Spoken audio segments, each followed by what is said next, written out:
Morning. Morning. Morning.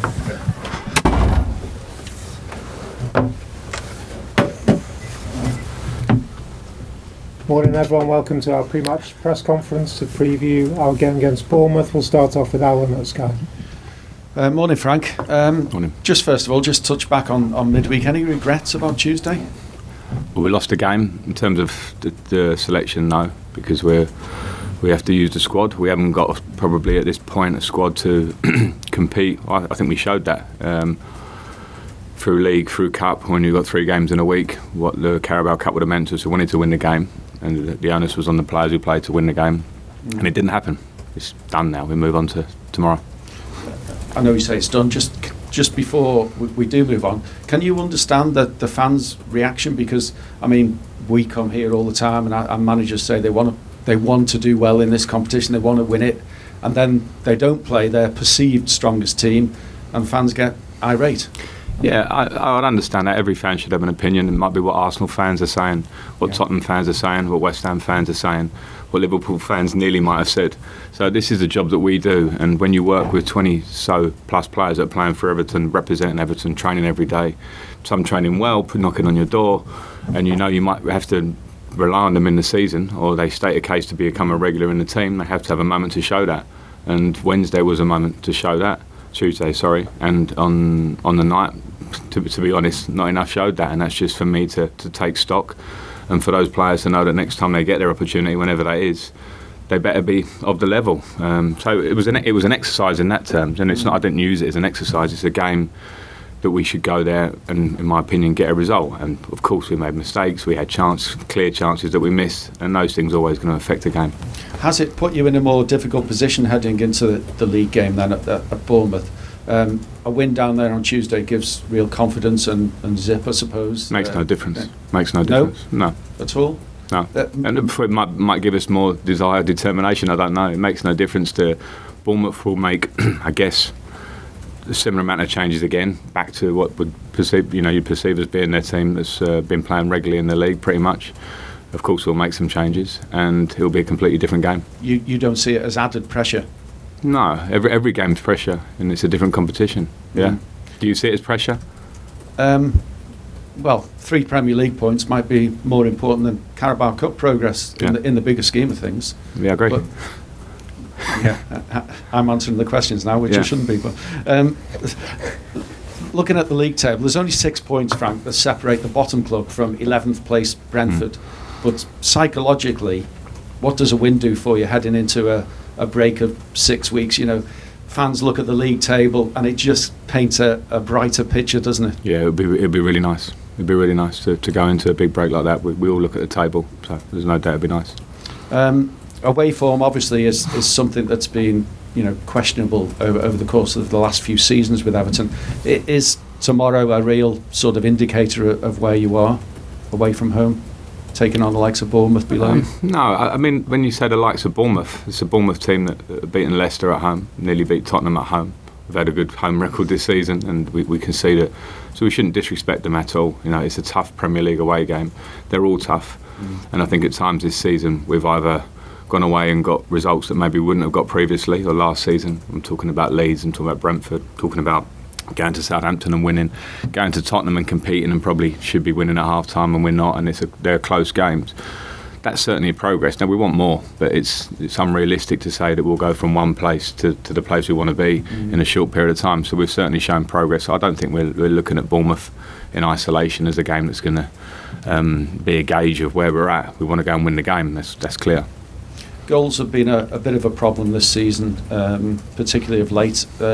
Losing Calvert-Lewin again was not good last week. How is he? Is he likely to be involved at all? No, he won't be involved. No. Don't worry. He's got an injury, and he's had a few bangs, to be fair to Dominic, and he's been playing with some bits. So he'll be. We hope that the break comes at a good time for him, and we expect him back for Wolves on Boxing Day. Is he disappointed to have missed out on the World Cup squad, or given the injury issues? Was it almost expected? No, I'm sure he'll be disappointed in terms of he's a top player. He's had some injuries. He got fit, and obviously particularly against Palace, where I think you saw him in prime condition. But he's had some knocks, as I say, and it's just a reality for him now. And a lot of players in their careers will go through those moments where you miss a major tournament. You know, you look around the Premier League, you see players that are missing, not just English players that are missing this big tournament, and it can happen to the best of players. And it's just sometimes time then to take stock, you know, work on himself because he's had those few issues. That's the silver lining, if you say, for him to be fit for us when we start again. James Tarkowski also missed out on the World Cup squad, and given his form, is he disappointed? Have you? I haven't spoken to Tarky. I missed him after training by the time the squad was announced yesterday. Do you feel he deserved to? I thought he stated a great case in terms of his performance, but absolutely Gareth has to make the choice. He's got great choices to make from. I've got no problems with that. I just thought that the real positive from our point is that, you know, Tarkowski's stated a great case in the way he's been playing. So I'm more concerned about what he does for Everton, what we do on Saturday, and a little bit of rest that he'll get now at certain times in the next 6 weeks. You don't think he'll lead a lift ahead of tomorrow? He's not that type of guy. Tarky's a big boy. And Conor Cody has been in great form for you as well. He must be delighted to be heading off to the World Cup. Yeah. I'm delighted for him. Deserved. Delighted for him, for Jordan. I know it's probably people expect Jordan. I also kind of expected Conor because of his form, because of how he is, and because I understand probably how Gareth and Steve would feel about him, the type of leader he is, the player he is, and the tournament football. You know, so I'm delighted for Conor, and I know how much it means to him and to Jordan to represent their country, and to Tarky. So I understand your question before about, you know, that the English boys are proud lads, and with those three in particular, they've played at such a level for me this season that I'm delighted with them. And then, yeah, congratulations to Jordan and Conor, and obviously to Idrissa and Amadou also, who go with their countries. How are they in terms of being fit for tomorrow? Yeah, they're fit, they're trained. So we, as long as we don't have any issues in the next 24 hours in training today, then they'll be available. It was good to see Yerry Mina back on Tuesday. Is he likely to be involved again in the squad? Yeah, it's possible. I think he's been out for a while, so to play on Tuesday and get through the game like he did was a big plus for us. So we'll gauge that again today in terms of the squad tomorrow, but it was great to have him back. And just finally from me, I know you're heading off to Australia. I'm sure you'll be taking in World Cup games here and there. Who do you think will win the World Cup? You know, it's such a competitive competition. It's the pinnacle of players' careers. England have got a fantastic squad, but also others have. You know, you look at the likes of Brazil and Argentina, incredible squads. We saw the Brazil squad come out the other day, and you go through the names. So I can't. It'll be who gets the best form and momentum in the tournament. Brazil. Is that your opinion? Yeah. Max Howell, Dr. Stewart at Premier League Productions. Morning, Frank. Morning. Does midweek actually have any relevance for tomorrow, or is it just a blank sheet, a different team, obviously a different composition? Premier League? Well, I mean, I think it's a blank sheet because, you know, as I just said before, there'll be different teams for both of us in selection, and it's a different competition. I think, you know, for me, it's nothing in terms of maybe in terms of ourselves, to the feeling of going back to a stadium where the players didn't perform well enough. We have to take that as a collective in a way and go and put it right. And do you find it important for yourself and your coaching staff to get a response from the players, even though it's probably going to be different players, but do you still feel it's important? In where we are in the Premier League, where we are as a squad, that's my job, because it will happen a lot. You know, in our position in the table, we could have a very seemingly successful season this year in the Premier League and lose 14 games, 12 games. I don't know if you go through the history of the Premier League, teams that finish in mid-table can lose a lot of games. It's a reality of the harshness of the Premier League. So it's very important to be resilient and constantly understanding the process where you want to get to. So as much as you get happy after a victory and everyone thinks, oh, you'll just move on to the next one, you have to analyse where you could be better, where you could have done this. And it's the same with defeat. So it's important that we just do what we normally do, which is go again and approach the game in the right way and try and win it. The World Cup break coming up is new to us all, obviously, but would it be a challenge to keep people fresh and motivated over the sort of 6 weeks before we return again at Christmas in the Premier League? I think it's a different challenge, and just one you have to be prepared for. I don't think it's necessarily a bad thing in a sense of the players that don't go, because it is an intense league, you know, not just the games, the training, the preparation and those things. And, you know, we always talk in this league that the Premier League's the hardest and the longest, and you have to be durable, and by the end of it everyone's tired and you go, okay, well, here's a break, how can we utilise it? So it's, you know, we go to Australia, players will have some rest, we'll prepare, we'll arrange games, my gut feeling is that the players that don't go should be fresh and really ready for the second half of the season. Thanks, Stuart. We'll go to Alistair McGowan at the BBC. Thanks. Hi, Frank. Can you just clear up Dominic's injury? Because obviously it was hamstring, but there's a couple of reports about maybe he's had a problem with his shoulder as well. Yeah, the hamstring's a small injury. It's probably a 10-day injury as such, which is slightly irrelevant now. The shoulder isn't too. Was a whack he took against Newcastle, and he then had a bit of a recurrence against Fulham.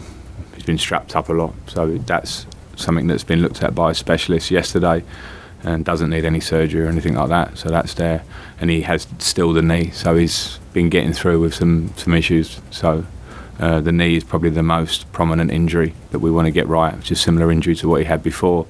It's been aggravated, so this period gives us time to get it back right. So has he dislocated his shoulder then? He dislocated and it went back in. That's the simple terms that I know. Against Newcastle? Yeah. Okay. So he played on during that game? So yeah, so let's give him some credit. I think a lot of people take a view on players that get injuries and say, and speculate behind the scenes, or how many times are they out there and this and that, and then there's a lad that dislocated and went back in. And I know there's a lot of people outside football that do a lot braver things than what we do, but it's a lad that's dedicated to try and get on the pitch for his club and possibly his country. And unfortunately for Dom, obviously it hasn't worked this time.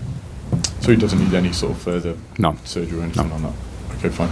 I just wondered, obviously goals have been a bit harder to come by. I think it's probably fair to say that your defence has improved, but maybe the attack has gone backwards a little bit. Is it something that you're considering for January? Is that where you need to make improvements in terms of signings for the transfer window? Yeah, we're certainly considering it in the squad. I mean, I think a reality is we lost Richarlison, who was a big source of goals. We haven't really had Dominic, who's a big source of goals. So I think there's some of it is par for the course a little bit in terms of their production for us. It isn't there now. But when we looked at the window in the summer, I knew we had to strengthen throughout the squad in different areas, and the priority was certainly to stop conceding and be more solid and work through midfield. And what does that look like? And so it may be the next step, considering now we haven't had Dominic as well for a big portion of this so far this season, is to give ourselves more options in an attacking sense to help the squad, because Leicester's a prime example of a game that was a tightly contested 50-50 possession. They've got some really good players and a threat. We missed two really big chances in the game, and they scored two amazing goals. One particularly amazing, and the other one was a superb individual moment. So those things sometimes in both boxes can be real critical. You know, the fallout, the talk, how you prepare for the next game, the kind of questions I get even today. You know, all those things, and confidence in the group can change off those things. So more options for us can be a good thing, because over the course of the season, of course, sometimes you want to change things up and you want to have people to call on that you feel that can give you something different in an attacking area. We're well aware of that. You sort of referred there to maybe an evolution of the team in some regards. Have you become frustrated at all in terms of the progress of that evolution? Do you think that maybe in terms of attacking or whatever, you would like to be further along than you are? Yeah, I think you always want to be. I'm not frustrated with it. I think you always want to be, and to try and push wingers, for instance, to score more goals, to get in those areas. It's sometimes a process. It's not, you know, you look at the best in the league and their journeys, and it's not like they're always scoring 25 goals a season at 21 years of age or whatever. Sometimes it takes time to work on themselves, self-development, coaching, and those things come together. So I don't think it's something that we should, you know, I mean, at the minute I think Damari's output and Anthony's output and Dwight's output is pretty much where they sort of normally are, in fact, at the good end of it for this part of the season, and 3 goals, 2 goals. But we want more, and we work towards that, and we hope to see that more as we go along. But it's also not a situation to isolate the front part of the team. We have to look at how much we're there, how many times we're in the opposition. We look at those stats a lot. How many crosses are we making? How many shots are we making?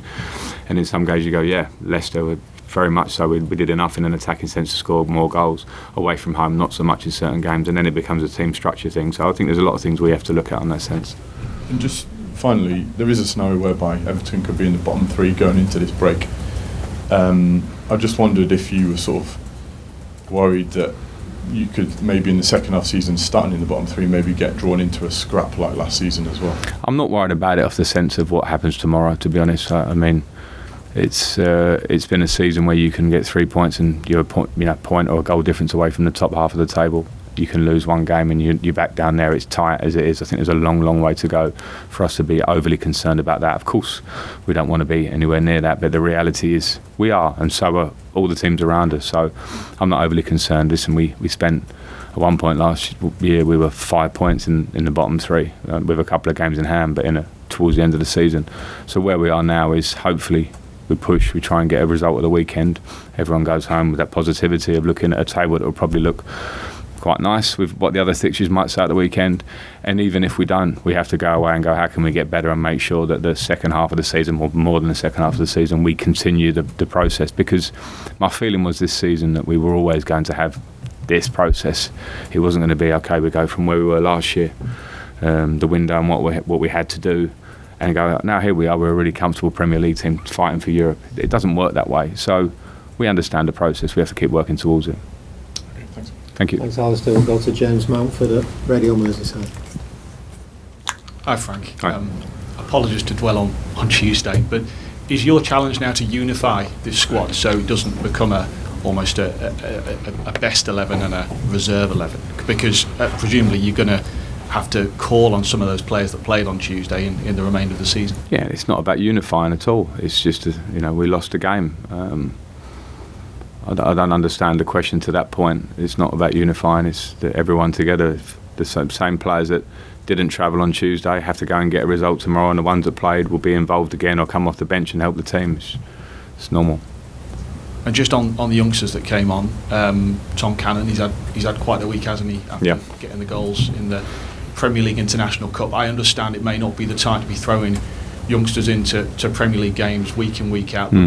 What sort of a role can they expect to play for the rest of the season in terms of the first? Yeah, it's there for them in terms of coming in to contribute. We're delighted to get him on the pitch. They deserve it. If they deserve it for how they're playing, the 21s, him and various others, then it's great to have them on the bench, coming on and getting that first taster. So I think you're right. It's not easy to integrate and expect everything in one go.